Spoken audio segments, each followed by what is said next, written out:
윤석열 정부 출범 2년이 지났지만 대통령 공약인 2차 공공기관 이전은 지지부진합니다. 지역 시민단체들이 이전을 촉구하고 나섰습니다. 청주병원이 청주시청사 부지에 있던 병원을 옮기려다 아예 사라질 위기에 처했습니다. 충청북도가 당장 다음 주부터 취소 절차에 들어갑니다. 음주운전으로 상가를 들이받고 운전자를 바꿔치기 한 남녀에게 이례적으로 구속영장이 신청됐습니다. 가수 김호중 씨 사건 이후 분위기가 달라졌습니다. 90이 넘어 화가가 된 어르신이 생애 첫 개인전을 열었습니다. 매 순간이 도전이라는 어르신을 만나봤습니다.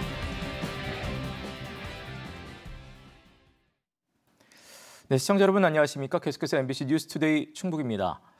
현 정부 출범 2년이 지났지만 2차 공공기관 이전은 아직 지지부진한 상황입니다. 대통령 공약이기도 했고 국토교통부의 업무 계획에도 들어가 있었지만 실제 추진 움직임은 보이지 않습니다. 한편으로는 1차 공공기관 이전 결과 문제도 많았습니다. 이병선 기자의 보도입니다. 지난 9일 취임 2년 기자회견에서 윤석열 대통령은 2차 공공기관 이전을 조속히 추진하겠다고 말했습니다. 지역과도 계속 협의하고 빠른 시일 내에 이 계획을 짜서 추진하도록 이렇게 할 것입니다. 하지만 1차 공공기관 이전이 기대만큼 지역경제 활성화에 큰 도움은 되지 않았다며 지역 맞춤형으로 추진하겠다는 전제를 달았습니다. 공공기관 이전 현황을 분석해본 지역 시민사회단체는 정부가 실행에 옮길 의지가 없다는 의구심을 갖고 있습니다. 당초 국토교통부 업무 계획에는 지난해 상반기 기본계획 수립, 연내 착수로 돼 있었지만 정작 올해 계획에는 빠졌다는 겁니다. 원희룡 국토부 장관이 지역 간 과열 경쟁을 이유로 4월 총선 이후 추진하겠다고 밝혔었지만 여전히 구체적인 움직임은 보이지 않습니다. 국토부는 올 11월 말 끝나는 국토연구원의 연구 용역 결과가 나오면 추진하겠다는 입장인 것으로 전해졌습니다. 반발이나 저항이 심각한 정책은 정권 초기에 하지 않으면 어렵습니다. 근데 지금 윤석열 정부가 자꾸 또 다시 연말을 넘기고 뭐하고 자꾸 이런저런 얘기한다는 것 자체가 결국은 제가 볼 때는 하려고 하는 의지가 없다. 기존에 1차 이전한 공공기관들도 편법으로 수도권에 인력을 남겨놓아 본래 목적을 역행하고 있다는 주장도 내놓았습니다. 충북 혁신도시로 이전한 한국고용정보원은 국회의 시정 요구를 받은 이후 오히려 미승인 잔류 인력을 52명에서 59명으로 늘렸고 법무연수원과 정보통신산업진흥원, 한국소비자원은 수도권의 인력을 얼마나 남겼는지 공개하지 않고 있다고 밝혔습니다. 국가균형발전이라는 공공기관 지방이전 정책 취지에 맞게 승인, 수도권 잔류 인력에 대한 기준을 강화해 수도권 인력을 최소화하고 미승인 수도권 잔류 인력은 명백한 위법 사항으로 즉각 복귀해야 한다. 이 같은 문제를 해결하기 위해서는 정부와 국회가 강제할 수 있는 실효성 있는 관리 방안이 필요하다고 강조했습니다. 한편으로는 이전 공공기관 직원들의 정주 환경 만족도가 66점에 불과한 점을 감안하면 지속적인 개선 노력도 필요한 상황입니다. 충북 시민단체들은 정부가 조속히 2차 공공기관 이전 로드맵을 발표하도록 전국 단체들과 연대해 나가겠다고 밝혔습니다. MBC 뉴스 이병선입니다. 충북의 철도 사업을 국가철도망 계획에 반영하기 위한 절차가 시작됐습니다.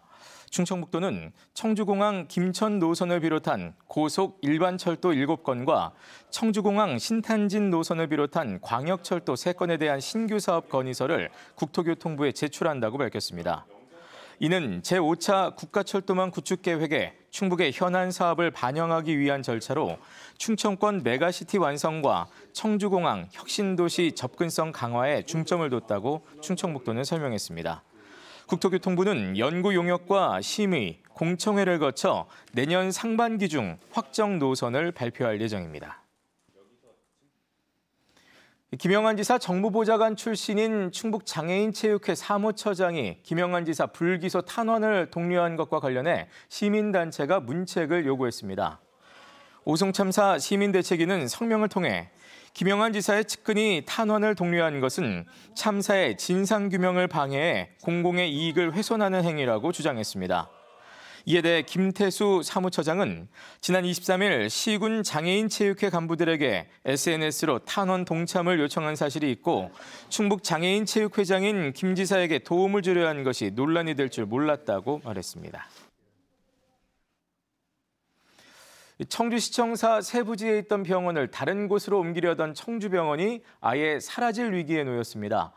병원 부지와 건물에 소유권이 없다는 이유인데요.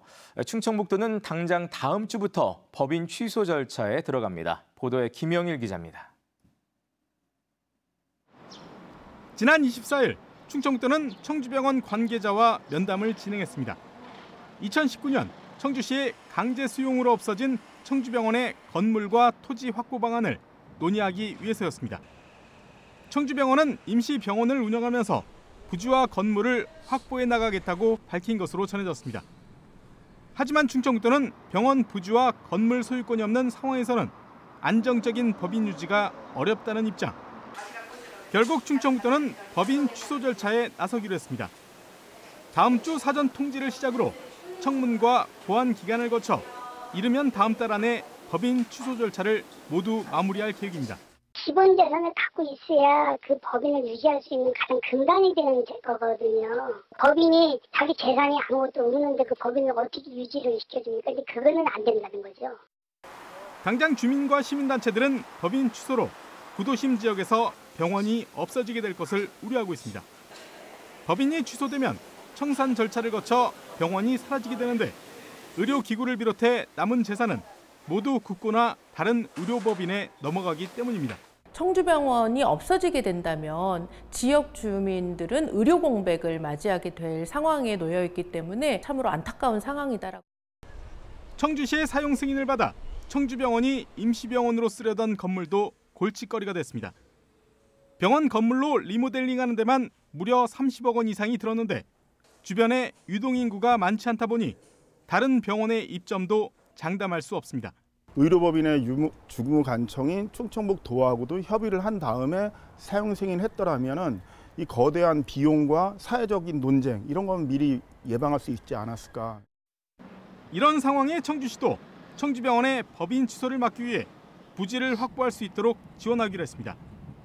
당장 청주병원이 충청북도를 상대로 법정 공방까지 벌이게 되면 내년 신청사 착공도 장담할 수 없기 때문입니다. 토지를 매입하는 부분에 있어서도 저희가 협조할 부분이 협조하고 또 공유재산을 갖다가 매수한다면 그 부분에 대해서도 매수할 수 있게 노력을 하고 있는 중입니다. 통상적으로 의료 법인이 취소되는데 걸리는 기간은 한 달 정도. 그 전에 법인 취소를 막기 위한 노력이 성과를 거둘 수 있을지 주목됩니다. MBC 뉴스 김영일입니다. 음주운전으로 상가를 들이받은 뒤 운전자 바꿔치기를 시도한 20대 남녀에게 경찰이 구속영장을 청구했습니다. 인명피해가 발생하지 않았음에도 경찰이 이와 같이 영장을 신청한 것은 가수 김호중 씨 사건 이후 운전자 바꿔치기 범죄에 대한 경각심을 높이기 위한 것이라는 분석입니다. 보도에 이초원 기자입니다. 지난달 29일 진천의 한 교차로. SUV 차량 한 대가 우회전을 하려다 속도를 줄이지 못하고 상가로 돌진합니다. 당시 이 차량의 탑승자는 20대 남녀. 출동한 경찰은 술에 취한 남성이 차량을 운전했다는 진술만 믿고 여성에 대해선 음주 측정을 하지 않았습니다. 그러나 추가 수사 결과 여성이 운전석으로 옮겨 타는 사고 직전 CCTV 영상이 확인됐습니다. 사고 이후 경찰 진술에서 두 남녀가 운전자 바꿔치기를 시도한 겁니다. 경찰은 둘 모두에 대해 음주운전과 범인 도피 등의 혐의로 구속영장을 신청했습니다. 음주 사고를 낸 뒤 운전자 바꿔치기로 경찰 수사에 혼란을 준 행위에 대한 엄정한 처벌이 필요하다는 취지입니다. 식당 그 CCTV를 확인을 했고 거기에서 음주 마신 양이 나왔고요. 적극적인 그 사법 방해를 했던 경우고 또 피해 보상을 위한 노력도 전혀 없고 그래서 이제 신청 절차가 진행된 겁니다. 법조 전문가들은 피의자 모두 비슷한 전과가 없고 사람이 다치지 않은 사고에 대해 구속영장이 신청된 것은 이례적이라며 음주 사고 이후 운전자 바꿔치기를 시도한 가수 김호중 씨와 소속사 관계자의 구속 사례가 영향을 줬을 것이라고 설명합니다. 매우 이례적이고 드물어요. 인사사고 없이 뺑소니도 아닌 상황에서 구속하는 거는 아무래도 최근에 일어난 사건, 그 김호중 사건 때문에 어떤 좀 엄벌을 해야 한다라고 하는 어떤 사회적인 분위기에 좀. 경찰은 당시 음주 측정을 하지 않은 여성에게도 음주운전 혐의를 적용했습니다. 술집 CCTV를 통해 여성이 소주 한 병 정도 마신 사실을 확인해 위드마크 공식을 적용해 보니 면허 취소 수치가 나왔습니다. 다만 위드마크 공식을 통해 산정한 혈중 알코올 농도를 법원이 인정할지는 미지수입니다. 특정 시점에 혈중 알코올 농도에 영향을 미칠 수 있는 요소가 너무나 다양하기 때문에 10시간 정도만 지나도 음주 여부를 확인하기 어려운 맹점이 있는 것이고요. 두 남녀에 대한 영장이 실제 구속까지 이어질지는 오는 30일 영장 실질 심사에서 결정될 예정입니다. MBC 뉴스 이초원입니다. 제2기 충청북도 자치경찰위원회가 출범했습니다. 이광숙 위원장 등 7명으로 구성된 제2기 충북자치경찰위원회는 앞으로 3년 동안 생활안전과 여성, 청소년, 교통 등 자치경찰 사무에 대해 충북경찰청장을 지휘 감독하게 됩니다. 이광숙 위원장은 취임사에서 도민이 원하는 지역 맞춤형 정책을 추진해 안전 충북을 실현해 나가겠다고 밝혔습니다. 80 넘어 그림을 그리기 시작해 이제는 90이 넘은 옥천의 한 화가가 시골 마을 작은 도서관에서 생애 첫 개인전을 열었습니다. 화려한 전시회는 아닐 수 있지만 이 화가에게는 매 순간이 가슴 벅찬 도전이라고 합니다. 신병관 기자입니다. 옥천군 청성면의 작은 도서관. 도서관 한편에서 수채화 전시회가 열리고 있습니다. 전시회의 주인공은 92살 이학무 할머니. 할머니가 좋아하는 꽃그림부터 옥천 정지용 생가를 떠올리며 그린 그림까지 수채화 18점을 줄여 첫 개인전을 열었습니다. 늦가기 화가지만 할머니는 이미 이 일대에서 유명인입니다. 누가 연세 많으신 분이 이렇게 그리실 줄 생각해봤어요? 젊어서부터 하신 것도 아니고 연세가 들으셔서 복지관에 다니면서 배우셔가지고 하신 건데 상상이에요. 할머니가 그림을 시작한 건 이미 80을 넘긴 10여 년 전. 복지관에서 그림을 그리는 사람들을 보고 나라고 못 그리겠냐며 수채화반에 등록한 것이 늦가기 화가로서의 시작이었습니다. 몸이 불편해져 예전만큼 그림을 많이 그리지는 못하지만 요즘도 붓을 놓지는 않고 있습니다. 그리는 동안 집중할 수 있어 좋다는 할머니는 그림을 주변에 나눠줄 수 있는 즐거움도 빼놓지 않습니다. 아깝기는 내 그림 좋다고 해서로 주는 건데 아깝지 않지요. 내가 그린 거를 좋다고 하는데 고맙지. 그래서 돌라는 대로 다 줘버렸어. 할머니가 화가의 꿈을 이룰 수 있었던 것은 농촌에서도 다양한 평생교육을 받을 수 있어 가능했습니다. 옥천의 경우 옥천읍과 8개 면마다 그림, 서예, 자수, 댄스 등 다양한 평생교육 프로그램이 운영되고 있습니다. 여러 가지 이제 주민자치 프로그램에 직접 나오시는 어르신들의 표정 보면은 표정이 배우기 전과 후가 너무 다릅니다. 제가 볼 때 이런 말 하기 뭐하지만 10년씩은 젊어진다. 늘어나는 평생교육 수요에 옥천군은 오는 2027년까지 평생교육원 설립도 계획하고 있습니다. 평생 배움을 통해 즐겁고 활력 있게 새로운 도전에 나설 수 있도록 제2의 제3의 이학무 할머니들의 꿈을 지원하는 토대가 만들어지고 있습니다. MBC 뉴스 신병관입니다. 충북에서 과수 화상병이 급속도로 확산되고 있습니다. 그제 충주와 제천, 음성과 단양 지역 과수원 4곳이 추가되면서 보름 만에 누적 피해 면적은 36건에 15.2헥타르로 늘었습니다. 발생 과수원을 보면 충주가 24건으로 가장 많고 음성과 제천이 각각 4건으로 그 뒤를 이었습니다. 농정당국은 추가 확산을 막기 위해 바이러스 유입 경로를 역학조사하고 인접한 농장의 예찰을 강화하고 있습니다.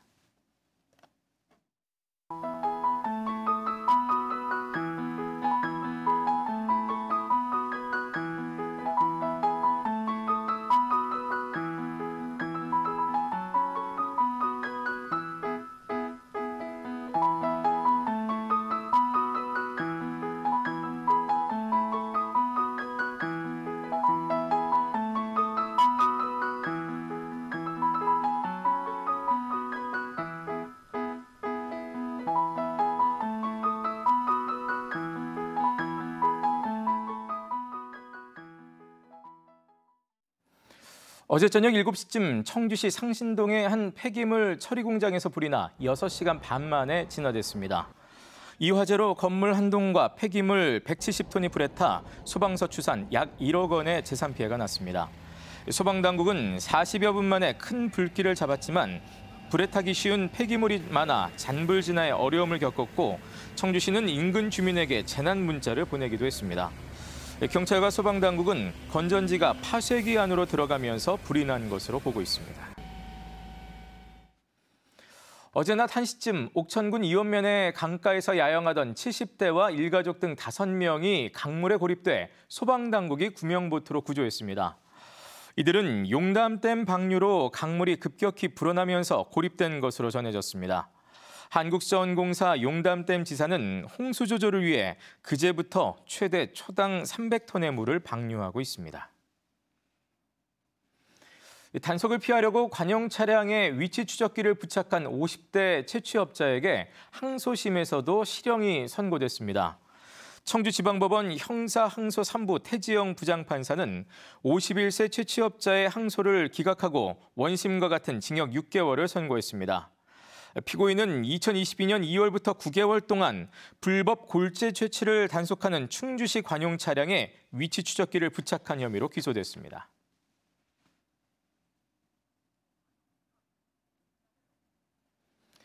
충주시가 온천 관광 활성화를 위해 내년 말까지 숙박시설인 수안보 플랜티움을 건립합니다. 충주시는 어제 수안보면 옛 한전연수원 부지에서 기공식을 열었습니다. 네, 뉴스를 마칩니다. 고맙습니다.